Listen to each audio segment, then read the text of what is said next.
وبركاته.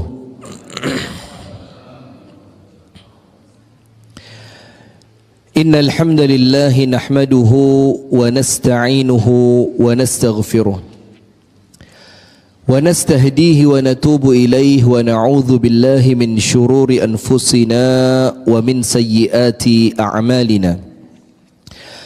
من يهده الله فلا مضل له ومن يضلل فلن تجد له وليا مرشدا.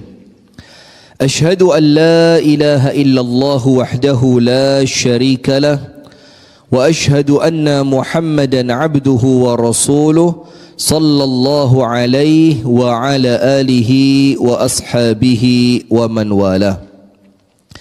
أعوذ بالله من الشيطان الرجيم. يا أيها الذين آمنوا اتقوا الله حق تقاته ولا تموتن إلا وأنتم مسلمون. اللهم أنت ربي لا إله إلا أنت خلقتني وأنا عبدك وأنا على عهدك ووعدك ما استطعت. أعوذ بك من شر ما صنعت أبوء لك بنعمتك علي وأبوء بذنبي فاغفر لي فإنه لا يغفر الذنوب إلا أنت. أصبحنا على فطرة الإسلام وعلى كلمة الإخلاص وعلى دين نبينا محمد صلى الله عليه وسلم وعلى ملة أبينا إبراهيم حنيفا مسلما وما كان من المشركين. أما بعد. اللهم إنا نسألك علما نافعا ورزقا طيبا وعملا متقبلا. آمين ya rabbal alamin. Hadirin sekalian, ibu-ibu dan bapak-bapak, jamaah pengajian subuh Masjid Muhammadiyah Darussalam, Kecamatan Kasembon, Kabupaten Malang, Jawa Timur, dan kepada seluruh pemirsa Sayap Dakwah TV dan sahabat RDI Radio Dakwah Islamiyah 107,7 Kota Malang, dimanapun Anda berada. Puji dan syukur alhamdulillah kita haturkan kepada Allah atas nikmat yang Allah karuniakan sehingga di pagi hari ini mudah-mudahan tetap istiqomah, tetap semangat, tetap sehat, mudah-mudahan sampai nanti sehatnya terus. Amin ya rabbal alamin. Puji dan syukur alhamdulillah kita haturkan kepada Allah. Kemudian salawat beriring salam semoga tercurahkan kepada baginda Nabi besar Muhammad sallallahu alaihi wasallam. Hadirin sekalian, ibu-ibu dan bapak-bapak yang dirahmati oleh Allah, di pagi hari ini kita akan menyampaikan satu materi masih berkaitan dengan puasa, yaitu materi yang berbicara tentang antara solat dan puasa Ramadan. Jadi kaitan antara apa? Antara solat dan puasa Ramadan. Yang pertama, ketika kita berbicara tentang kesamaan solat dan puasa, ternyata solat dan puasa itu dua-duanya memiliki kesamaan untuk menghindarkan kita dari keburukan hawa nafsu. Ketika Allah Ta'ala berbicara tentang solat, maka Allah berfirman apa? Innas salata tanha 'anil fakhsya wal munkar. Solat itu akan mencegah dari perbuatan keji dan munkar, dan kita semuanya sudah faham. Walaupun tidak semua orang yang sholat mendapatkan itu, bahkan sebagian orang yang sholat mendapatkan apa? Fawailul lil musallin. Siapa itu mereka yang diancam celaka ketika mereka sholat? Nah, nanti jadi pertanyaan ini, Ustadz kok repot sekali, tidak sholat diancam, sholat pun masih diancam. Nah, maka dengan itu apa? Dalam Islam itu ada namanya leveling. Namanya apa? leveling, ada level-levelnya. Kalau orang-orang yang ibadahnya masih ibadah fisik, dalam kaitannya dengan ini dalam ilmu akidah namanya orang itu tahapannya masih Islam. Wa qalatil a'rabu amanna qul lam tu'minu. Ketika orang-orang Arab Badui ngomong di hadapan Nabi Muhammad, amanna, kami sudah beriman. Apa oleh Allah disuruh jawab, qul, katakan Muhammad kepada mereka, lam tu'minu, kalian belum beriman. Tapi qulu aslamna, tapi ucapkan kami baru sekedar apa? Islam. Karena Islam itu amalan fisik, syahadat, sholat, zakat, puasa, haji, semuanya fisik. Nah tapi kemudian ketika levelnya masih level Islam, wes yang penting sholat dulu sudah. Yang penting apa? Sholat. Sampai saya pernah dapat potongan video dari Cak Nun, tahu Cak Nun? MH Ainun Najib yang sedang sakit ya, mudah-mudahan Allah beri kesembuhan, amin. Itu beliau ditanya di majelisnya itu, Ma'iyah itu, ditanya, Cak Nun, bagaimana saya ini sholat tapi terpaksa, sholat tapi terpaksa. Apa kata Cak Nun? Yo tambah api. Tambah apa? Tambah api. Coba kita yang jawab, wah hati-hati, itu ciri orang munafik itu. Wa idza qamu ila sholati qamu kusala. Kalau sholat males, wah pomane terpaksa, munafik inti. Kalau kita mungkin begitu. Itulah kenapa dakwah itu, Pak, tidak sekedar ngerti dalil. Dakwah itu perlu tahu keadaan siapa yang bertanya, siapa yang dihadapi, bagaimana cara menyampaikan, bagaimana cara memindahkan pengetahuan dari diri kita kepada orang lain. Apa jawabannya Cak Nun? Tambah api. Tambah api itu artinya apa? Woy, tambah keren itu kalau sholat terpaksa. Kenapa? Dibandingkan orang yang sholat karena memang seneng sholat, maka tidak ada tantangannya. Lo memang seneng kok. Kalau saya suka telur, kemudian saya makan telur, tidak ada tantangannya, memang seneng. Tapi kalau saya tidak kolu, apa tidak kolu itu bahasa Indonesianya? Tidak doyan ya. Ngelihat telur itu kebayang amisnya gitu. Saya tidak suka, tapi saya disuruh minum telur. Nah, maka tapi saya mau. Itu baru hebat. Artinya apa? Saya kesampingkan keinginan pribadi saya untuk mendapatkan sesuatu yang diinginkan oleh Allah. Itu jawabannya Cak Nun. Sampean lek gak kepingin sholat, kepeksa sholati, malah api. Karena sampean gak seneng sholat, tapi nyeneng no Gusti Allah, sampean tetap sholat. Coba, kalau kita bisa begitu. Tidak bisa, karena kita ini wis fokus pada dalil.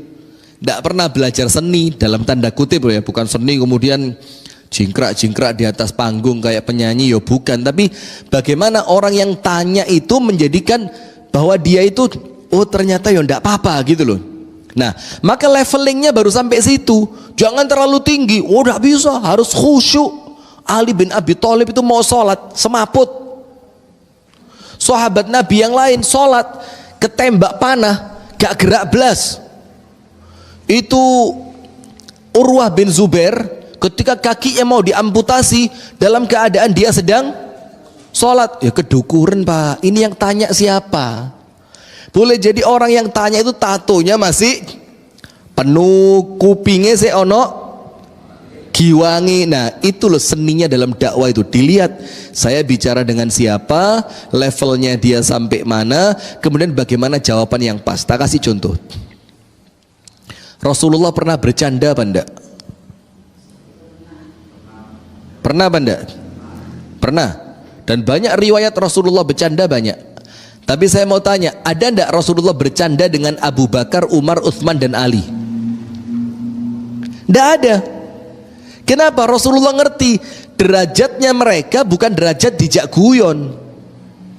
Tapi untuk sahabat-sahabat yang lain seperti Zahir dan yang lain-lainnya, levelnya mereka masih level apa?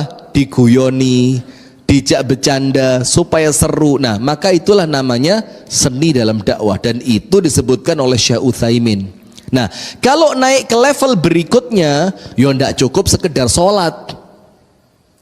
Kalau masuk level iman, sholat itu bukan cuma fisik tapi hati. Nah, sama dengan puasa, maka ada yang puasa khos, ada puasa am, ada puasa khawasul khos, ada puasanya orang awam, ada puasa khusus, ada puasa di atas khusus. Kalau puasanya orang awam, sing penting gak batal. Iya, yang penting apa? Gak batal. Tapi puasanya orang yang khusus tidak batal dan pahalanya dapat. Puasa di atasnya itu tidak batal, pahalanya dapat, bisa mendapatkan kebaikannya puasa la'allakum tattaqun. Nah, itulah kemudian leveling tadi. Nah, maka dengan ini ketika ayat yang kita sampaikan fawailul lil musallin, jangan disampaikan di depan orang yang belum sholat. Ini levelnya ndak nyambung. Orang yang belum sholat itu beritahu sholat itu narik rezeki, sholat itu menyelesaikan masalah, sholat itu mendatangkan cinta dari Allah. Iki durung sholat disikat ayat fawailul lil musallin. Jangankan sampean ndak sholat, sholat tuh mlebu neraka sampean iki. Akhirnya dia mikir, waduh, sholat gak sholat podo-podo mlebu neraka, wis karuan gak wis menisan. Nah, ini loh Pak yang kita bilang seni itu di sini. Nah, ketika levelingnya naik dari Islam menaiki menjadi apa? Iman, maka iman itu gak terlalu bingung dengan tampilan fisik. Yo tetap menjalankan syariat. Bukan kemudian seperti sebagian orang ketika levelnya naik syariatnya ditinggal. Lah ini ngawur ini. Ini ngawur ini kan. Karena apa? Dalil paling gampang untuk menjawab orang-orang semacam mereka itu. Apa yang paling gampang? Nabi Muhammad itu orang yang derajatnya paling puncak di dunia. Kalau dibilang ma'rifat, ya ndukuri ma'rifat Kanjeng Nabi. Tapi yo tetap sholat, tetap puasa, tetap mandi, tetap nikah, tetap makan, tetap jalan-jalan ke pasar. Lu Nabi ini ndukure wali. Tapi tetap melakukan semua dari bentuk-bentuk syariat. Nah, tapi levelnya naik. Sekarang perbuatan amal-amal syariat itu untuk ngeresii hati. Bagaimana hatinya terpaut, lek gak sholat mulai bingung, ketinggalan sholat panik. Nah, itu levelnya sudah mulai naik. Nah, maka ketika kita menyamakan antara puasa dengan sholat, antara sholat dan puasa Ramadan, maka yang pertama kesamaannya apa? Antara sholat dan puasa sama-sama untuk menekan hawa nafsu. Maka untuk sholat, inna sholata tanha anil fakhsyai wal munkar. Orang kalau sholatnya baik, maka dia akan terpalingkan dari perbuatan keji dan munkar. Itulah kenapa banyak ulama zaman dulu mereka itu sholat untuk apa? Mereka sholat untuk tameng. Jadi ketika mereka itu menempati tempat-tempat yang rentan fitnah, itu mereka sholatnya ngepol. Karena mereka tahu kalau saya senantiasa sholat, Allah akan senantiasa menjaga saya dari perbuatan keji dan munkar. Saya tidak akan bisa untuk selamat dari semua kemungkaran kalau saya tidak sholat. Apa ayatnya? Kalau tidak sholat mesti diombang-ambingkan hawa nafsu. Apa ayatnya? Allah Ta'ala berfirman di dalam Al-Quran, فَخَلَفَ مِنْ بَعْدِهِمْ خَلْفٌ أَضَاعُوا الصَّلَاةَ وَاتَّبَعُوا الشَّهَوَاتِ فَسَوْفَ يَلْقَوْنَ غَيَّ. Dalam surat Maryam ayat yang ke-59. Setelah Allah menceritakan para nabi, para rasul, para pengikutnya yang soleh, para sahabat segala macam, setelah cerita tentang mereka selesai, ceritanya pindah kemana? فَخَلَفَ مِنْ بَعْدِهِمْ خَلْفٌ أَضَاعُوا الصَّلَاةَ. Maka akan menggantikan generasi yang awal ini, mereka akan diganti oleh generasi berikutnya. Ciri khasnya dua. Generasi penggantinya itu, yo jangan-jangan generasi kita ini. Kok nampaknya iya? Apa ciri mereka? Adha'us salat. Yang mereka itu menyia-nyiakan salat. Mereka itu meremehkan salat, mereka itu meninggalkan salat. Nah, sekarang apa arti adha'us salat? Mereka itu meninggalkan salat, menyia-nyiakan salat. Maknanya nomor satu, Yang paling parah meninggalkannya. Nomor 2, kehilangan khusyuk dan tumak ninahnya. Sudah ada atau belum? Jangankan kehilangan khusyuk, meninggalkan sholat total aja ada kok sekarang. Dan kita tidak bisa bayangin ada orang Islam tidak sholat itu, Pak. Kita tidak bisa, ya tidak bisa mikir kok Islam tapi tidak, itu kan gak masuk kayaknya ya. Nah, maka makna yang pertama meninggalkan sholat. Makna yang kedua, sholatnya kehilangan khusyuk dan tumak ninah.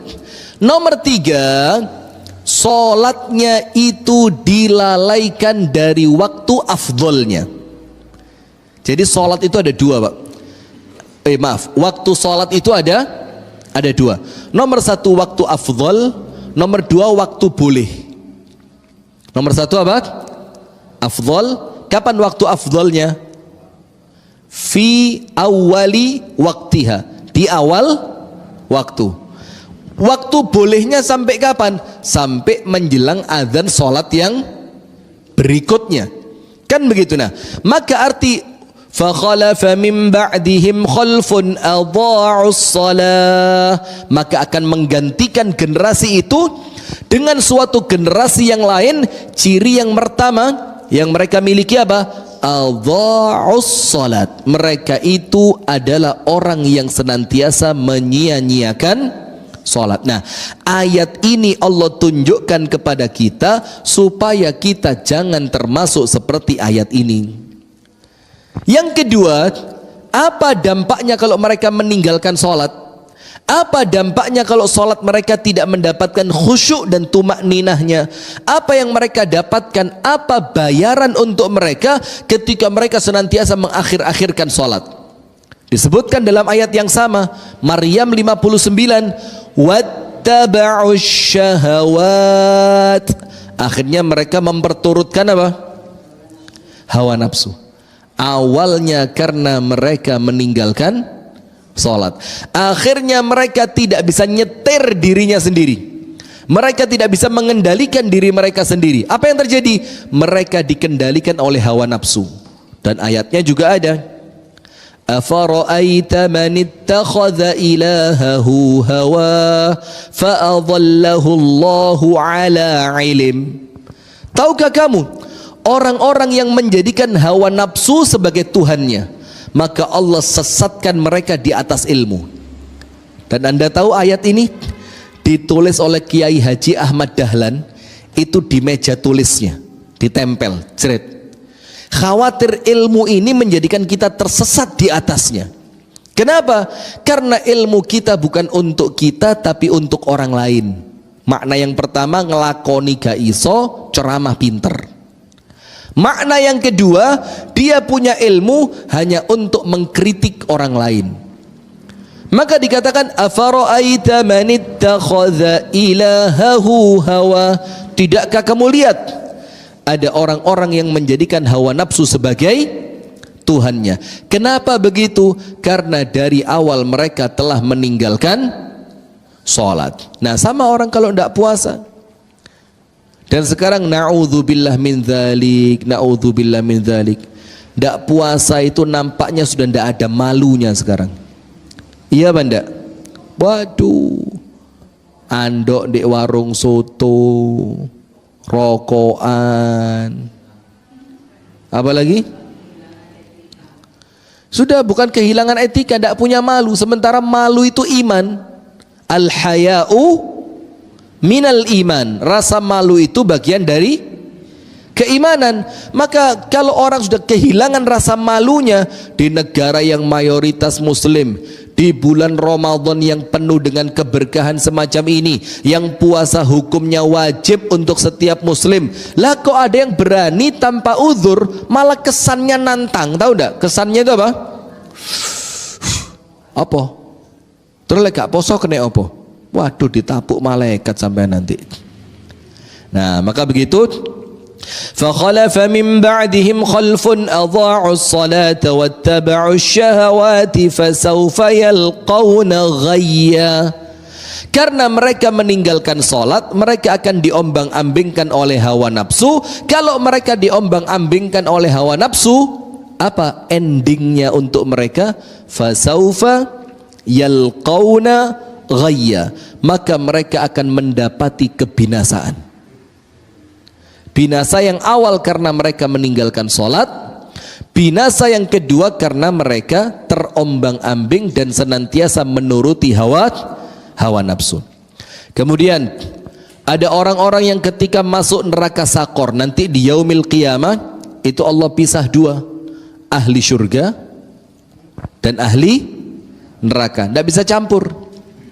Dan itu Allah pisah mulai kapan? Mulai bangkit dari kuburan, wis misah, seret. Dan itu tidak bisa aku melok sampean yo, saya milih ikut sebelah sana, saya milih ikut sebelah sana, tolong saya diikutkan sana. Tidak bisa, itu otomatis tangi seret, terarah gitu, terarah. Apa yang terjadi? Ada orang-orang yang digiring, dan ternyata digiringnya masuk neraka yang namanya neraka sakor. Kemudian ketika mereka sudah masuk, oleh malaikatnya ditanya, ma salakakum fi saqor. Mas, mbak, pak, bu, kenapa kok sampai kalian masuk ke dalam neraka sakor? Malaikatnya lo bingung, karena neraka ini bukan buat pendusta, neraka ini bukan untuk ahli maksiat, neraka ini khusus neraka sakor. Ditanya, kok sampai masuk yang sini? Minimal itu kok gak neraka liyane ngono lho, kok harus neraka sakor, neraka yang azabnya paling pedih. Masalakakum fi sakor. Maka malaikatnya tanya kepada mereka, apa yang bikin kalian masuk ke dalam neraka sakor? Mereka menjawab, qalu lam naku minal musallin, karena kami dulu waktu di dunia tidak pernah melakukan sholat. Itulah sampai para ulama itu Pak berbeda pendapat tentang hukum orang yang meninggalkan sholat dengan sengaja. Imam Syafi'i bilang fasik. Tapi ingat, fasik itu bukan perkara yang remeh. Orang dibilang fasik itu artinya dia melakukan dosa yang besar. Imam Syafi'i mengatakan dia fasik kalau meninggalkannya dalam keadaan mengingkari wajibnya sholat, kafir. Bisa tidak bedain? Kalau meninggalkan sekedar males, ala si enom engko ae lek wis tuwek, ya lek sampai tuwek. Kalau tidak sampai apa? Nah, kalau meninggalkannya karena semua itu, dia dosa besar. Maka Imam Syafi'i bilang fasik. Tapi kalau meninggalkannya dengan menganggap sholat itu tidak wajib, atau dia mengingkari wajibnya sholat, maka kafir. Maka apa? Kafir. Dan itulah Rasulullah SAW bersabda, al-ahdu ma bainana wa bainal kufri wa syirki tarkus sholat. Benang pemisah antara kita di sini orang-orang muslim yang mukmin dan mereka, jadi pemisah antara kita dengan mereka orang-orang musyrik dan orang-orang kafir. Apa pemisahnya? Tarkus sholat, kalau sudah meninggalkan sholat. Dalam riwayat yang lain ditambahkan, faman tarakaha faqad kafar, orang yang meninggalkannya maka dia telah kafir. Nah ini loh repotnya ini. Nah maka ketika mereka ditanya, masalakakum fi saqor, mas, apa yang bikin kalian masuk neraka sakor? Mereka jawab apa? Qalu lam naku minal musallin, karena waktu di dunia kami dulu tidak sholat. Kalau kita hadirin, insya Allah aman. Insya Allah, Allahumma amin. Yang jadi masalah siapa? Anak turun kita, anak kita istrinya anak kita, suaminya anak kita, cucu kita. Itulah yang terkadang menjadi pikiran, padahal ayatnya qu anfusakum wa ahlikum. Itulah kenapa sampai pendidikan sholat itu pendidikan paling penting dalam Islam setelah pendidikan tauhid. Maka umur 7 diperintah, nak sholat, diperintah. Dan diperintah itu bukan kemudian nak sholat, lega sholat dijarno, bukan. Diperintah itu diawasi sampai dia betul-betul sholat. Nak sholat. Kalau umur 10 ternyata dia tidak mau sholat, hukumannya apa? Disuruh memukul, supaya dia tahu bahwa sholat ini bukan perkara yang remeh. Dan kalau tidak dibiasakan mulai kecil, gedene angel. Kalau tidak dibiasakan mulai kecil, besarnya apa? Susah. Kemudian kenapa kita harus sholat itu, kenapa? Kenapa kok kita ini harus sholat, Pak Kadir? Kenapa kita harus sholat, Pak Kadir? Bagus, supaya selamat dunia sampai akhirat. Yang lain? Supaya apa? Sholat perintah Allah, betul. Sholat tiang agama, betul. Terus rukun Islam yang kedua. Emang rukun Islam ada berapa, Pak? 5 ya. Apa lagi? Dan semua jawaban ini betul. Mencegah perbuatan keji dan munkar. Sekarang lihat, 5 nusalli. Kenapa kita harus sholat? Nomor 1, sholat itu merupakan perintah Allah yang tidak sama dengan perintah yang lain. Apa yang membedakan? Cocok. Perintah zakat lewat malaikat Jibril. Perintah jihad lewat malaikat Jibril. Perintah untuk memerangi orang-orang fasik, orang-orang kafir, orang-orang munafik, orang-orang musyrik lewat malaikat Jibril. Perintah untuk semua perintah itu lewat malaikat Jibril sudah cukup. Ada perantara. Tapi ketika sholat, diperintahkannya Nabi Muhammad beserta umatnya untuk sholat, itu Nabi Muhammad oleh Allah diundang. Yang kisahnya kita tahu dengan kisah Isra wal Mi'raj. Diundang. Dan dalam hadis Sahih Bukhari, ini ada yang mengingkari ini. Tahu enggak, yang awalnya 50 kali dalam sehari dan semalam. Itu ada yang mengingkari. Enggak masuk akal. Masa Allah enggak tahu kemampuan umatnya? Kok tiba-tiba 50 dulu, harus ditawar dulu sampai turun jadi 5 lagi? Lah ngawur nih. Ini orang enggak ngerti tapi ikut ngomong, sampai dikatakan dalam kaidah ilmu itu apa? Lau sakata man la ya'lam laqallal khilaf. Kalau orang yang enggak ngerti itu diem saja, maka perbedaan pendapat dalam agama itu akan berkurang sedikit demi sedikit. Yang bikin ruwet ini apa sih? Nggak ngerti melok komen, melok ngomong, oh masuk akal. Dan itu betul.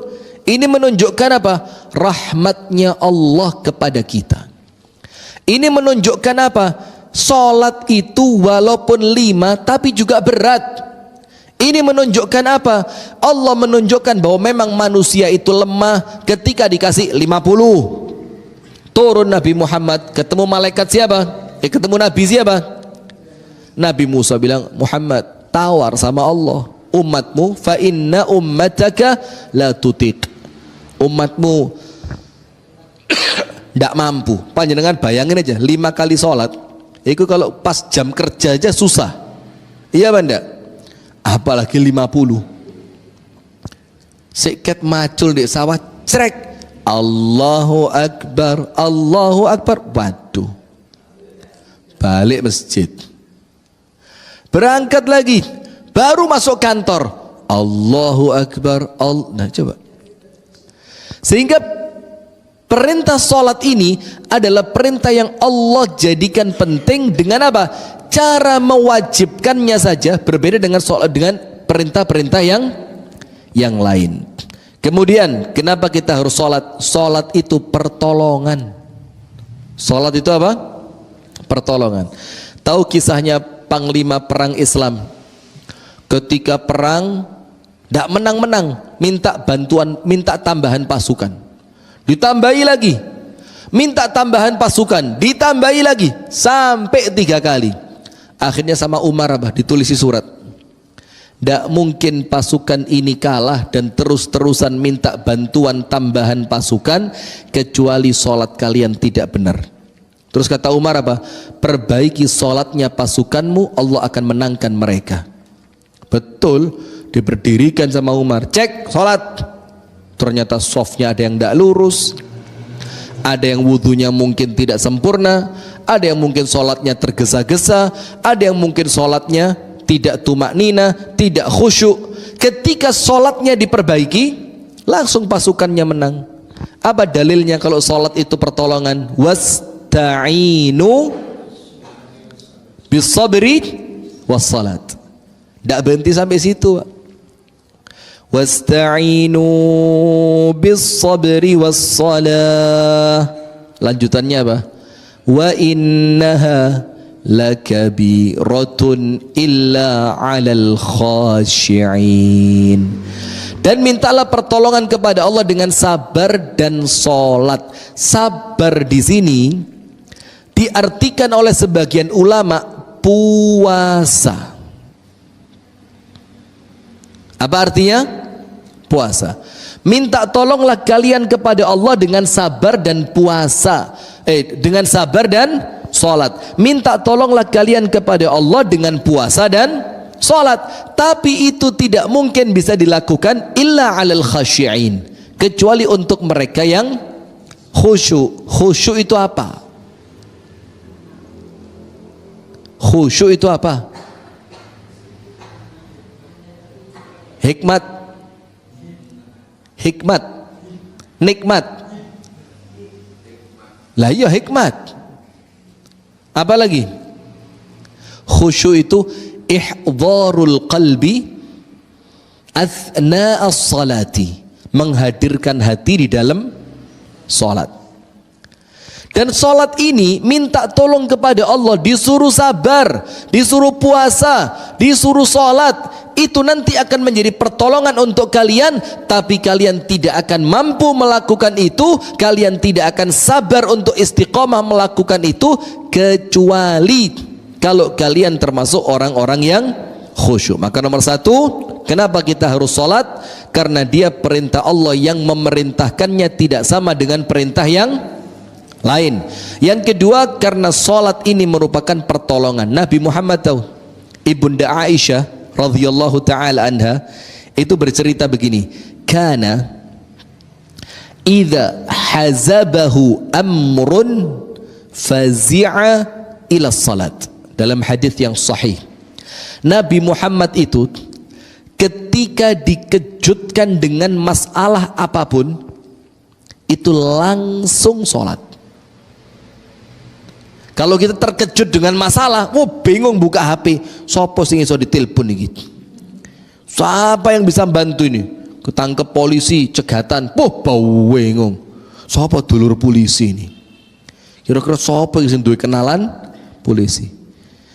Ketika itu Nabi Muhammad tidak. Nabi Muhammad kalau dikejutkan dengan suatu masalah, fazi'a ila salat. Fazi' itu apa? Langsung segera melakukan salat. Dan inilah yang menjadikan salat itu wasta'inu bis-sabri wa salat. Setelah salatnya selesai, petunjuk dari Allah datang, masalahnya selesai. Cuma masalahnya kan tidak segampang itu. Masalahnya semua itu Allah berikan untuk orang-orang yang istiqomahnya teruji. Untuk siapa? Orang-orang yang istiqomahnya teruji. Dan kalau istiqomahnya sudah teruji, diuji lagi. Apa ujiannya? Noto ikhlasi hati. Ikhlasi hati wes ketoto. Ada ujian berikutnya apa? Ngelihat orang lain yang tidak ke masjid, yang tidak sholat, jangan dengan pandangan remeh. Itu level ujian-ujian itu. Pertamanya kalau sudah sholat, dites istiqomah. Istiqomahnya dapat, alhamdulillah, dites untuk ikhlas di dalam hati. Ikhlas dapat, dites lagi, ketemu sama orang-orang di pinggir jalan yang belum sholat. Apa pandangan kita terhadap mereka? Jadi ujian itu tidak akan pernah berhenti. Kemudian kenapa kita harus sholat? Karena sholat itu adalah zikir. Wa aqimis sholata li dzikri, dan dirikan sholat supaya kalian ingat kepadaku. Maka terakhir kemarin saya dapat video, astaghfirullah wa atubu ilaih, bener tapi ndak bener. Ngerti? Bener tapi ndak bener, betul tapi ndak bijak. Ada penceramah begini, saya juga ndak kenal siapa beliau itu, cuma potongan videonya dapat. Dia bilang, kalau ada barang hilang, bukan hilang artinya lupa di mana Anda meletakkannya, maka sholat aja. Nanti dengan sholat itu apa yang Anda lupa sebelumnya akan ingat. Loh, mengingat sesuatu selain Allah di dalam sholat itu gangguan setan. Lah kok Anda sholat kepingin diganggu setan? Faham sampai sini? Ada cerita Al-Imam Al-Hanafi. Al-Imam Al-Hanafi, Imam Hanafi itu didatengin oleh salah seorang jamaahnya, bilang, ya Imam, saya ini naruh emas, kepingan emas. Saya taruh di mana? Di tengah padang pasir. Waktu itu saya tahu posisi letaknya di mana, saya ingat. Tapi ketika uang itu saya butuhkan untuk anak-anak saya, ternyata sekarang saya lupa saya taruh di mana di tengah padang pasir uang itu. Apa kata Imam Hanafi? Idza raja'ta ila baitika fatawadda wanwi qiyamal laili hatta hanal fajr.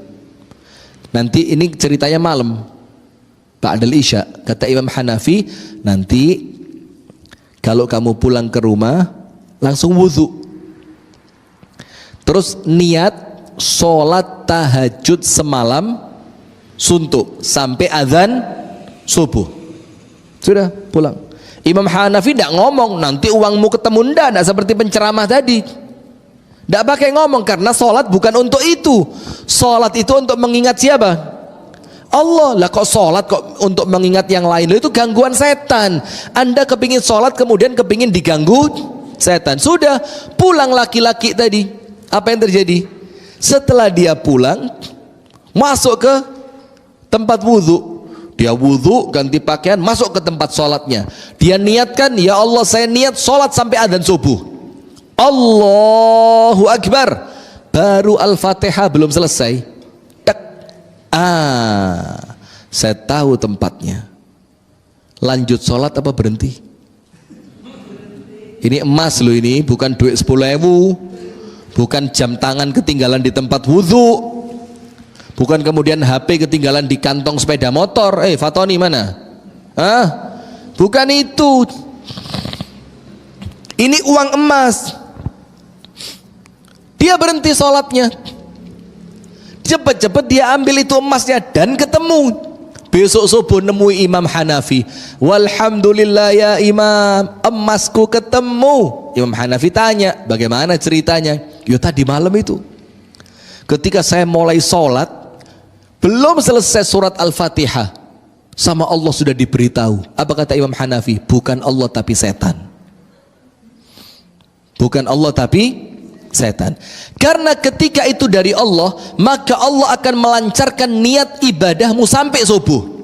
Tapi setan tahu kalau kamu sholat tahajud sampai subuh, setan nangis, kamu bakal masuk surga. Maka setan ganggu bagaimana caranya biar sholatmu ini gagal. Akhirnya apa? Dibikin inget di mana letak emasnya. Jadi kalau niat sholat untuk cari barang hilang, itu berarti niat sholat untuk pengen diganggu setan. La haula wala quwwata illa billah. Wa aqimis salata li dzikri. Padahal kita sholat itu untuk mengingat siapa? Allah. Dan kalau sudah ingat sama Allah, Pak, semuanya dapat. alladzina amanu wa tatma'innu qulubuhum bi dzikrillah ala bi dzikrillahi tatma'innul qulub. Orang-orang beriman itu senantiasa berzikir kepada Allah yang bikin hatinya tenang. Kemudian Allah firmankan, memang betul dengan zikir itulah hati kalian akan menjadi tenang. Dan sehebat-hebatnya zikir ya sholat tadi, karena kita sholat untuk mengingat Allah. Sementara sebaliknya, kalau tidak mau ingat kepada Allah, apa yang terjadi? وَلَا تَكُونُوا كَالَّذِينَ نَسُوا اللَّهَ فَأَنْسَاهُمْ أَنفُسَهُمْ أُولَئِكَ هُمُ الْفَاسِقُونَ. Janganlah kalian menjadi seperti orang-orang yang melupakan Allah. Apa balasannya? Allah jadikan mereka lupa tentang diri mereka sendiri. Maksudnya apa? Kalau kita lupa kepada Allah, sama Allah dibalas. Apa balasannya? Kita tidak tahu kemaslahatan untuk diri kita. Gak ero endi api endi tidak tahu mana halal, mana haram, mana manfaat, mana mudarat, mana yang sunnah, mana yang bid'ah, mana yang akan mendatangkan keselamatan, mana yang akan mendatangkan kehancuran. Kenapa? Karena dari awal mereka tidak mengingat Allah, maka sama Allah dilupakan terhadap diri mereka sendiri. Nah sekarang penutup, lihat orang yang sholat itu Pak, lek sholati api, kalau sholatnya apa? Baik. Sholat baik itu apa sih? Nomor satu,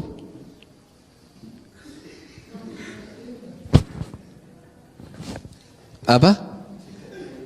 Jidatnya apa? La haula wala quwwata. Ini cara dari mana lagi? Sholatnya baik, jidatnya hitam ini.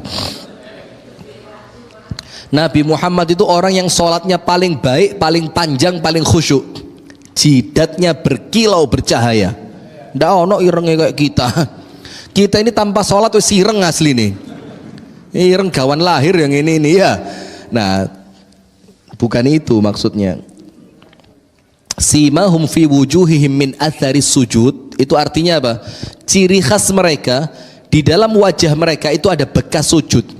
Bekas sujud itu apa? Bisa di dunia, bisa di akhirat. Kalau di akhirat wajahnya bercahaya. Itu arti ayatnya. Jangan dianggap batu ireng. Ini ayatnya jelas ini. Simahum fi wujuhihim min atharis sujud. Ciri khas mereka, di wajah mereka ada tanda sujud. Itu nanti di akhirat wajahnya bersinar. Kalau di dunia, apa cirinya? Wajahnya bersinar, berseri, menyenangkan, sumringah, gak merengutan. Itu yang ditafsirkan oleh para ulama. Loh ini loh bahayanya baca Quran tidak pakai tafsir itu. Bahaya ini, badu ireng. Oh berarti sholatnya khusyuk. Lah Kanjeng Nabi badu putih, berarti sholatnya gak khusyuk. Wah ini repot nanti. Sudah, jangan panjang-panjang. Sholat yang baik, nomor satu, diawali dengan wudhu yang sempurna. Hati-hati nih, tidak mungkin sholatnya diterima kalau wudhunya tidak benar. Betul apa enggak? Betul. Maka lek wudhu hati-hati Pak. Biasa apa? Dua perkara yang paling sering tidak sempurna, sikut dan polok sikil. Siku tangan dan bagian mata kaki ke belakang. Karena biasa nun sewu nggih, ini kalau kaki cuma gini tok ini. Gitu tok. Ndak digosok, padahal apa? Faghsilu. Faghsilu itu artinya apa? Gosokan. Beda dengan wamsahu. Kalau wamsahu itu diusap. Tapi kalau faghsilu digosok. Itu nomor satu, wudhunya sempurna. Nomor dua apa? Di awal waktu. Nomor tiga, tumak nina, boten kesusu. Nomor empat, khusyuk. Berjamaah itu kesempurnaan tambahan untuk laki-laki. Nah, maka artinya hadirin, kalau sholatnya baik, jaminannya apa? Rezekinya lancar. Rezekinya lancar. Tapi ingat, rezeki itu gak mesti duit. Rezeki itu sehat walafiat. rezeki itu tenang, rezeki itu bahagia, rezeki itu istiqomah, rezeki itu iman, takwa, taat kepada Allah, rezeki itu meninggalkan maksiat. Ada satu ayat Al-Quran mengatakan, wa'mur ahlaka bis salati wastabir 'alaiha, perintahkanlah keluargamu untuk salat. Ayat ini perintah kepada siapa? Para suami. Ingat suami-suami ini. Suami. Pak Hudan suami. Suami. Semuanya. Faris belum. Faris calon suami. Sudah nikah? Astagfirullah, kapan? Suami. Antum Syekh? La haula wala quwata illa billah. Belum juga? Insyaallah. Pak Mul belum? Jangan. Lek Pak Mul dorong jangkepnya lak apa ta? Dari 4 porsi yang Allah sediakan baru terisi 1. Ya enggak boleh. Bukan enggak boleh, wes pokok sesuai kemampuan masing-masing. Kalau khawatir enggak bisa adil, yo jangan cari perkara ya. Sudah?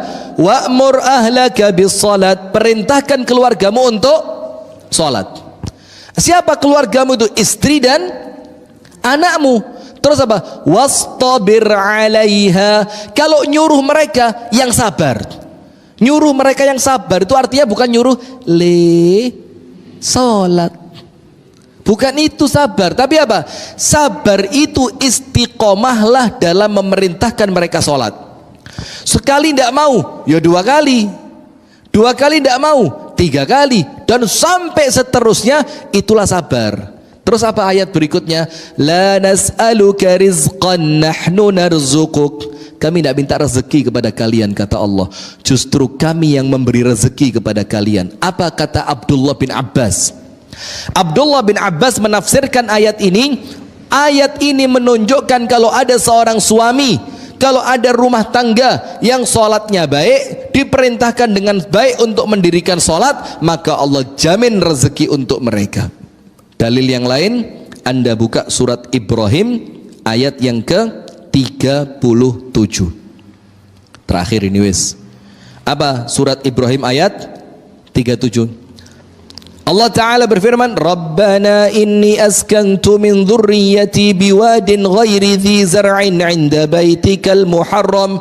Ya Allah, aku tinggalkan anak dan istriku di suatu tempat, di suatu lembah yang tidak ada tanamannya, tidak ada airnya, tidak ada orang di sana, dalam keadaan istrinya baru lahiran.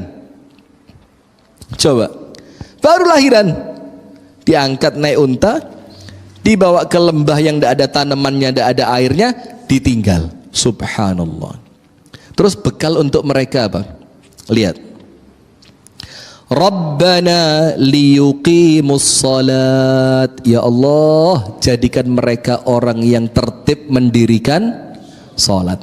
Karena kalau salatnya tertib, yang lainnya lancar. Nah, maka hadirin, kalau mau didik anak-anak kita, didik mereka kenal kepada Allah dan didik mereka untuk taat dalam sholat. Nanti urusan dunianya oleh Allah dijamin. Apa yang terjadi?